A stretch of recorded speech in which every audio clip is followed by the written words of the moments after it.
Welcome back for another unboxing video. Today I'm going to open the box of the Curse of Candelabria. This is a game that I had the pleasure to preview during crowdfunding. This is a game that was crowdfunded successfully and now it's fulfilled, so this is the final production copy. This is the version who includes also the solo mode, the 5th player and so on. The game plays from 3 to 5 players. This version includes also rules for 2 players for solo. It's playing from 60 to 120 minutes. It's designed by Davide Carcelli and Gabriele Poro and published by Lunar Oak Studio. I had a blast playing the game as a prototype, but now we'll have to see how the final production copy looks like. This was a very, I should say, unique in terms of theme, mechanics and table presence as a prototype. But let's see how it really looks like in its final production version. The Curse of Candelabria is a majority area control and dudes on the map Eurogame for 3 to 5 players with strong focus on the setting. In the game, each player controls a noble house of living candles and competes for territories on the map to earn points at the end of each of these 3 eras in which the game is divided. During their turn, players create their living candles and compose their layered miniatures, placing tea lights on the map, melt the deployed candles and activate their abilities, move and upgrade the castle of their house, and at the end of each of the era there is a combat phase in which the conflicts and the majorities are resolved and players earn points. The goal of the game is to earn more points than the other players and become the new king of the Kingdom of Candelabria. The game falls in the category of medieval games with miniatures. It has area majority influence as main mechanism, area movement and card play conflict resolution. So let's dive right into the unboxing and see what this really big square, or cubic I should say, box includes. This is the back of the, oh actually it's 1 to 6 this version, so it has also 6 player, it's 3 to 5 the normal player mode, and this version has 1 to 6 players. Okay, there you go. It contains the Curse of Candelabria core box, the 6-player expansion, the single-player expansion, the Armies of the Candelabria expansion, the Mission and Decay expansion, and the Candelabria Tarot deck. So it's everything in there. Cool. Right, so let's dive into the contents. I'm going to try to be a bit of creative here with the space because it's a huge box. So first of all we have the art book. Okay, let's have a look. This is the art book of the game. It has hardcover. Let me quickly flip through it. The idea of the living candles is really unique, and you see the art in this game is one of a kind. For the player castles, for their miniatures. It's very unique, and that's one of the things that makes it stand out from first looks. So here's all the art in large portions. Look at that.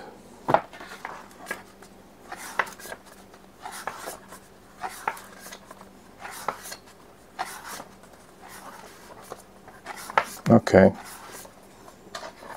now it starts coming back to me. It's been a while since I made the preview video of this game, how the game plays, when the game was seeking crowdfunding support. The art is very unique. Look at that. Yep. Okay. There you go. And they all have this melted wax candle art. Okay, cool. This is the art book. Moving in, we have, it looks like the rulebooks are multi-language. We have the solo mode expansion and the 6-player expansion in all languages. I like the spiral, to be honest. I prefer it to the normal books because you can easily flip them and fold them. So here it's Wandering Castle, the purple, plus a map region extension, plus additional components for the 6-player, so you can enjoy the game as a 6-player. So here's the setup for 6 players, and then this is the rest of the languages. Okay, so that's it. Nothing to focus here. On the other hand, again, this is for 5 different languages, so it's not representative in terms of width, of thickness, sorry.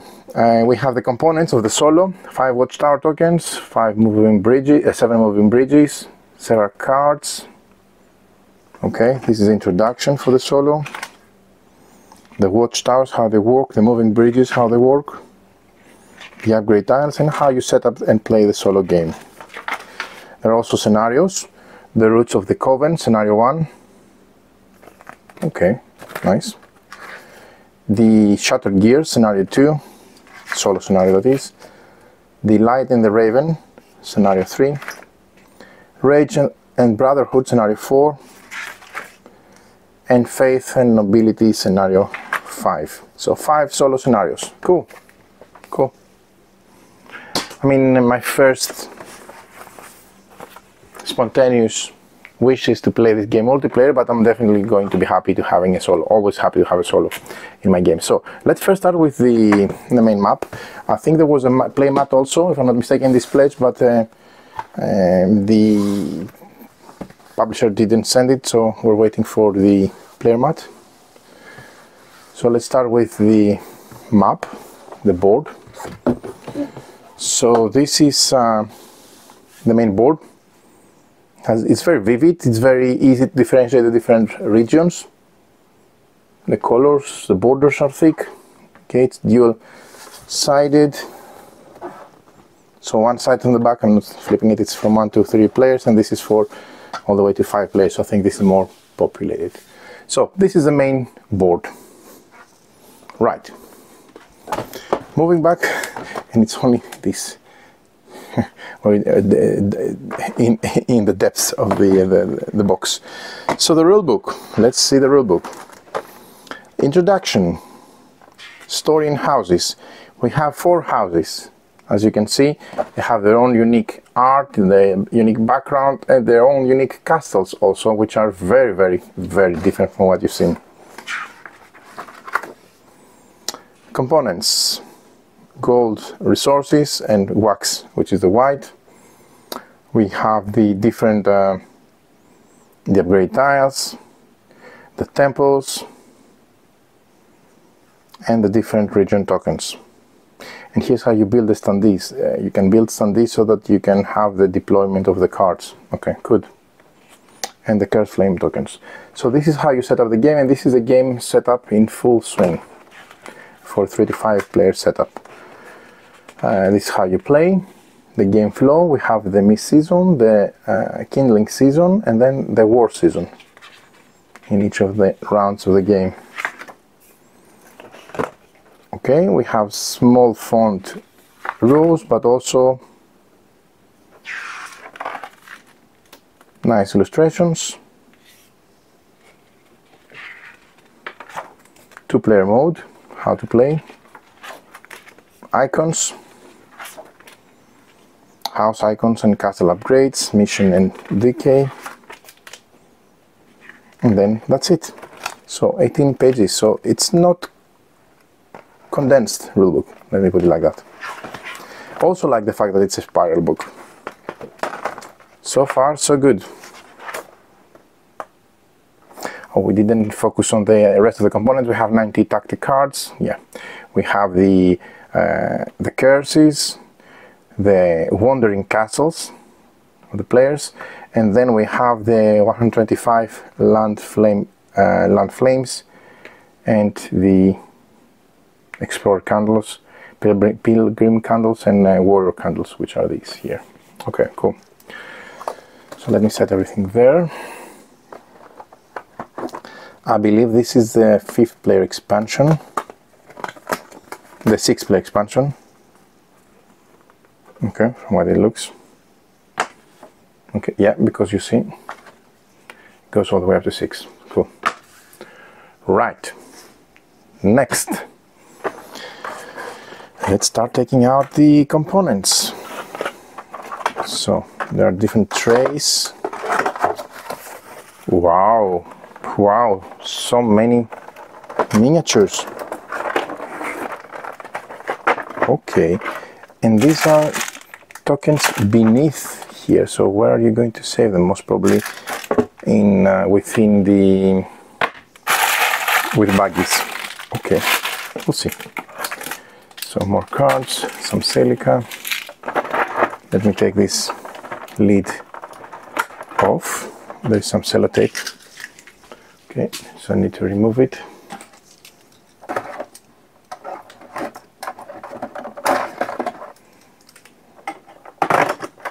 Okay, from all four sides. Okay.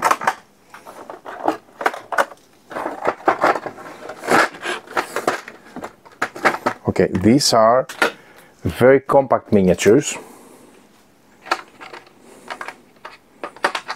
Really compact miniatures. But let's see them up close.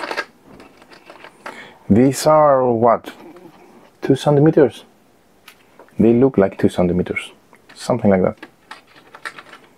Very compact miniatures, but let's have a quick look up close.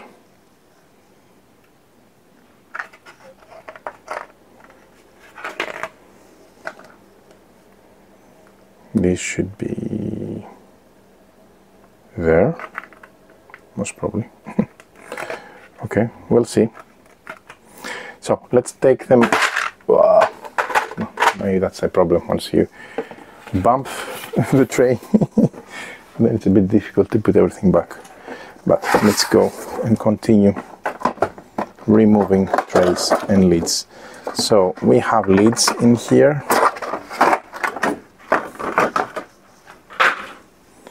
And we have more miniatures. Okay. Wow, we have the castles. The castles are huge. So let me take everything out. So this is the bottom tray. And let's see. So the castles are very unique. Very different. I really like them. They're really nice. This is like the largest piece. This is a wandering castle. It's a castle that's moving around from each player. These are huge castles. But also look at how peculiar they look. Unique. Okay, they've done a great job here with the castles for sure. Yeah, really nice job.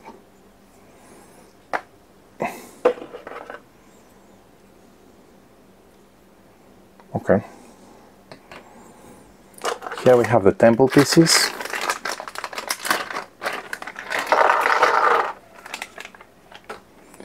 And here we have the cards of the game. Let's take them out.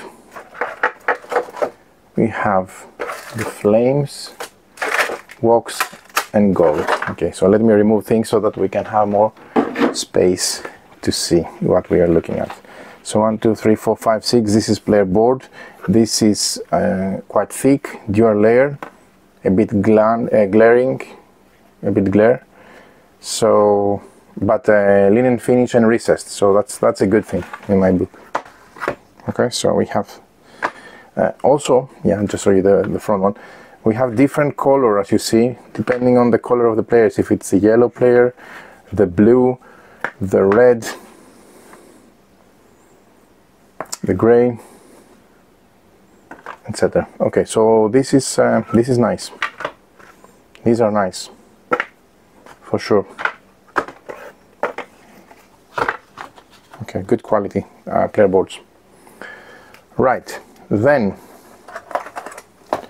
this must be the 5th player expansion, the 6th player expansion, because it adds Wandering Castle and more miniatures. Okay, and some components for the 6th player.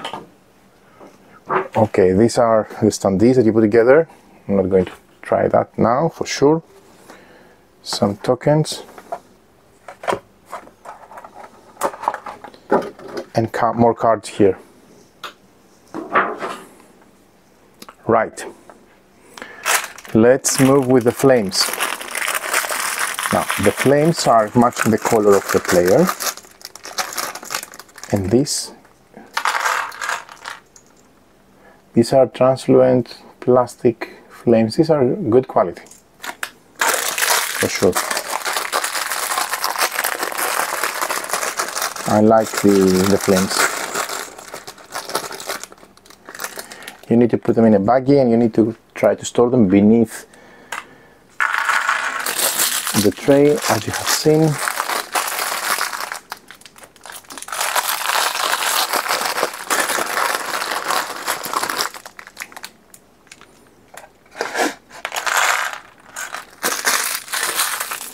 Okay, the green ones are a bit dark.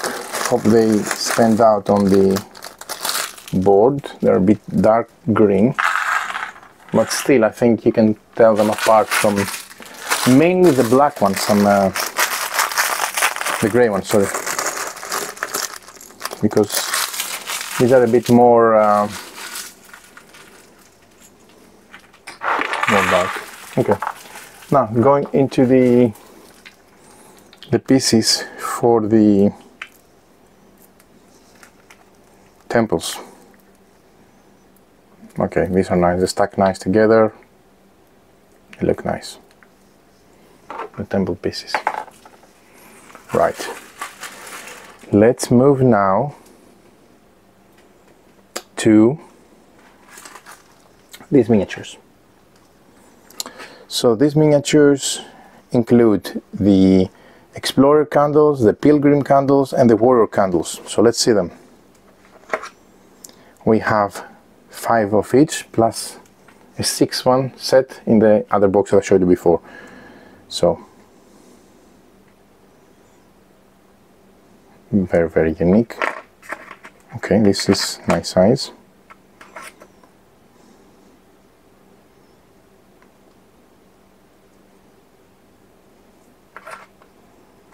And 5 of those. Okay, cool. Then let's go back to the main tray, which is a bit huge. So these are very compact, but I like them.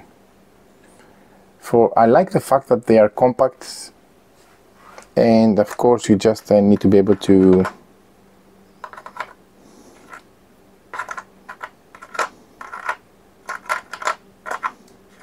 have a lot of those in a region. So unless you're playing with a huge mat, I think I can appreciate the size. I thought I would mind initially the size being a bit too small, but thinking about it, I believe it makes more sense, this size, especially when you have too many miniatures in a region, and then they end up overspilling to the areas, to the adjacent areas. Okay, cool. Right. Okay, so let's see the different scalps. Because these are a lot.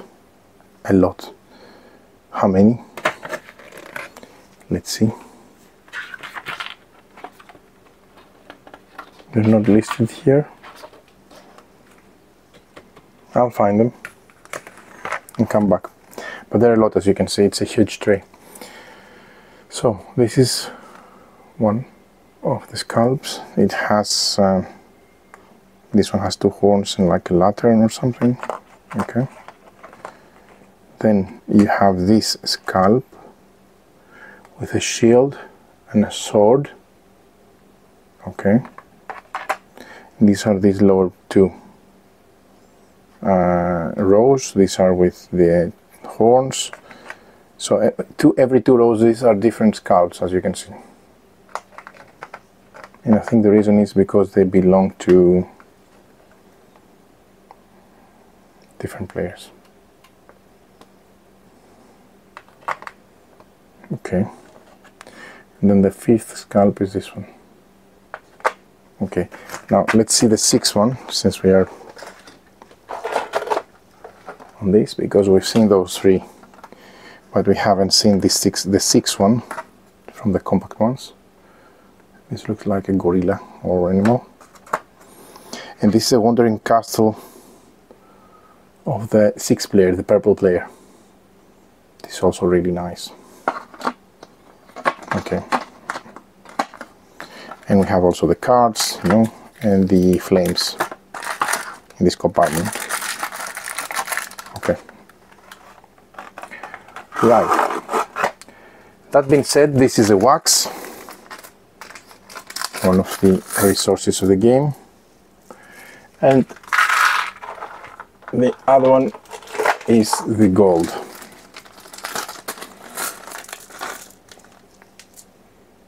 Okay. Next we have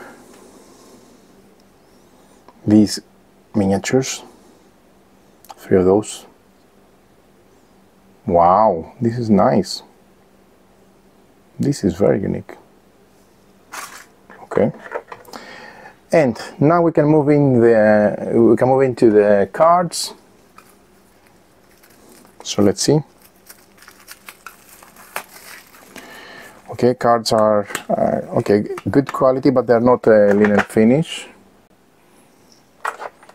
I believe we'll find some of the art that we've seen in the art book, yeah, which is very, very unique.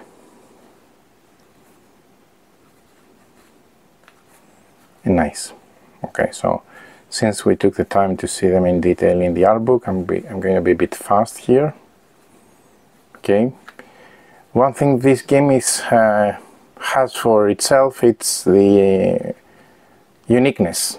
It doesn't look like anything I've played before my preview. It doesn't look like anything else that I have in my library, and the theme is like nothing I've had before. So for sure this is one of the strong suits of the game, how fresh and unique both the visuals, the art and the theme of the game look like. I might have preferred slightly larger miniatures, but there is an upside and the downside. I think I'll settle for this size, especially when you have all of those in the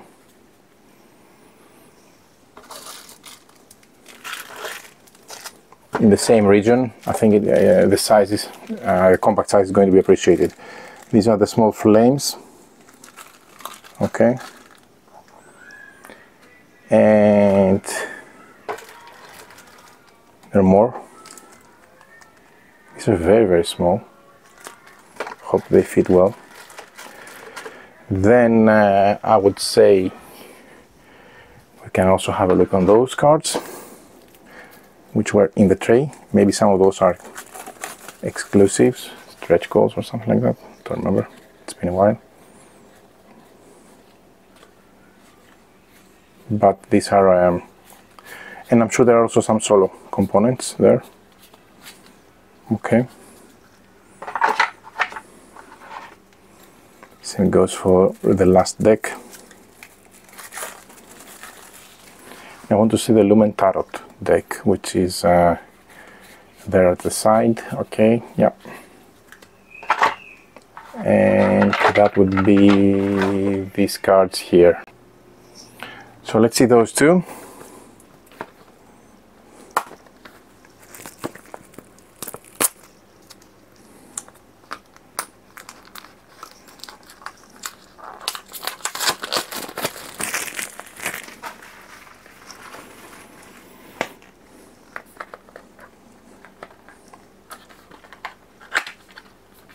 Okay.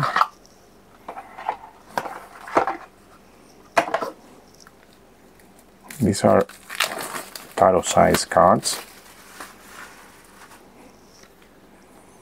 The Magician. Okay, so I'm not sure, I don't remember, maybe this is a stretch goal, maybe this is an add-on, but these look much nicer. Yeah, these have huge portion ratio of art. I really dig those. These are really nice.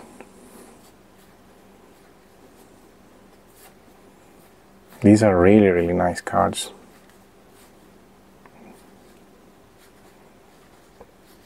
They look stunning. Look at that.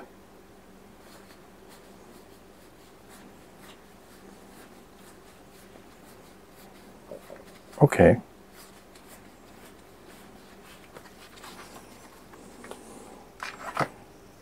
Right. Then we have the small deck of cards, which is this one. I believe this is the last part of the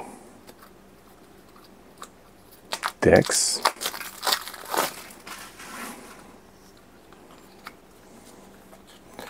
This is for the combat, if I'm not mistaken. It's been a while since we played the game. Yeah. Okay. And then we have these two punch boards. One is with the cardboard pieces for the curses. So, oh yeah, these are the tarot sides are the curses. Yeah, now I remember. Yeah, okay. And you use, I think, I don't remember how many, 9, something like that. In each game, these are the tiles. These are the standees. Okay, and we'll use them to keep the curse cards facing us. So there you have it. These are all the components of the game. I'm really okay with what I see. It's a bit expensive game, that's for sure. So maybe that's different from for what everybody's expecting. But for sure there are a lot of components there. There's a lot of uniqueness. And what's most important is the game really played well. I had a good time enjoying the game. So I'm looking forward to refresh my memory on the rules and get it back on the table. And I'll be back after I had a couple of sessions with the final production version. So many thanks for watching. This is the Curse of Candelabria. Many thanks for watching.